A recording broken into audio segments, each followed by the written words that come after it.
Friends, ಏನಕ್ಕೋಸ್ಕರ ಲೈವಿಗೆ ಬಂದಿದ್ದೀನಿ ಅಂದರೆ, ಇನ್ನು ಮೇಲೆ ಆಟೋದವರು ಈ ಬಸ್ ಸ್ಟ್ಯಾಂಡು, ರೈಲ್ವೆ ಸ್ಟೇಷನಲ್ಲೆಲ್ಲ ಬಂದು ಡ್ಯೂಟಿ ಹೊಡಿತಾಯಿದ್ರು. ಏನೋ ಕಸ್ಟಮರ್ಗಳು ಬಂದರೆ 1200, 1300, 800 ಆ ಥರ ಈಸ್ಕೊಂಡು ಹೊಡಿತಾಯಿದ್ರು. ನಾನು ಅದ್ರದ್ದೊಂದು ವೀಡಿಯೋ ಮಾಡಿ ಹಾಕಿದ್ದೆ. ಇವಾಗ ಟೂ ವೀಲರನ್ನು ಬಿಟ್ಬಿಟ್ಟವ್ರೆ. ಎಲ್ಲರಿಗೂ ಸಿಹಿ ಸುದ್ದಿ.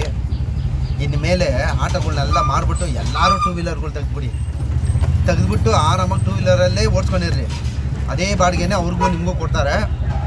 ಲೋಕಲಲ್ಲಿ ನಮಗೆ ಕೊಡೋ 36-40 ರೂಪಾಯಿನೇ ಅದನ್ನೇ ಅವ್ರಿಗೂ ಕೊಡ್ತಾ ಇರೋದು. ಅದರಿಂದ ದಯವಿಟ್ಟು ಎಲ್ಲರಿಗೂ ಹೇಳ್ತಾ ಇದ್ದೀನಿ, ಆಟೋಗಳು ಮಾರಿಬಿಟ್ಟು ಎಲ್ಲರೂ ಹೋಗಿ ಟೂ ವೀಲರ್ಗಳು ತಗೊಳ್ರಿ. ಟೂ ವೀಲರ್ ತೊಗೊಂಡು ಆರಾಮಾಗಿ ಒಳ್ಳೊಳ್ಳೆ ಫಿಗರ್ಗಳು ಬರ್ತಾರೆ. ಆರಾಮಾಗಿ ಹೊಡ್ಕೊಂಡು ಆರಾಮಾಗಿ ಎಂಜಾಯ್ ಮಾಡ್ಕೊಂಡಿರ್ಬೋದು. ಹೊಡೀರಿ. ಆಟೋದವ್ರು ಎಲ್ಲರೂ ಮನೆಗಳಲ್ಲೇ ಇರಬೇಕು.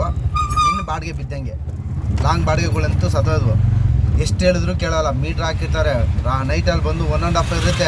ಹೊಡೆದ್ರು ಕೂಡ ಜನಕ್ಕೆ ಆಟೋದವ್ರಿಗೆ ಮಾತ್ರ ಸ್ವಲ್ಪನೂ ಬುದ್ಧಿನೇ ಇರಲಿಲ್ಲ. ಅವರಿಂದ ನಿಯತ್ತಾಗಿ ಹೊಡೆಯೋರು ಆಟೋದವ್ರಿಗೆ ಎಲ್ಲರಿಗೂ ಕೆಟ್ಟ ಹೆಸರು ಬಂತು. ಇವಾಗ ಏನು ಮಾಡೋಕ್ಕಾಗಲ್ಲ. ಕಾನೂನು ಆದಾಗ ಹೊಡಿಲೇಬೇಕು. ಇನ್ನು ಹೊಡೆಯೋಣ ಬಿಡಿ. ಇನ್ನು ಮೇಲೆ ನಾನು ಅದಕ್ಕೆ ಆಟೋ ಮಾರಿಬಿಟ್ಟು ಟೂ ವೀಲರ್ ತೆಗೆದ್ಬಿಡೋಣ ಅಂತಿದ್ದೆ.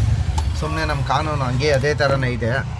ಅದಕ್ಕೆ ಬೇಡ ಬಿಟ್ಬಿಡೋಣ ಅಂತ ಸುಮ್ಮನೆ ಆಟೋನ ಇಟ್ಕೊಂಡು ಏನು ಮಾಡೋಣ, ನಾವು ಕೊಟ್ಬಿಟ್ಟು ಆರಾಮಾಗಿ ಹೊಡೆಯೋಣ ಅಂತ. ಎಲ್ಲರಿಗೂ ಆಟೋದವ್ರು ಹೋಗ್ಬಿಟ್ಟು ಸ್ಪೀಡ್ಗಳು ಹಂಚ್ಕೊಂಡು ತಿನ್ನಿರಿ.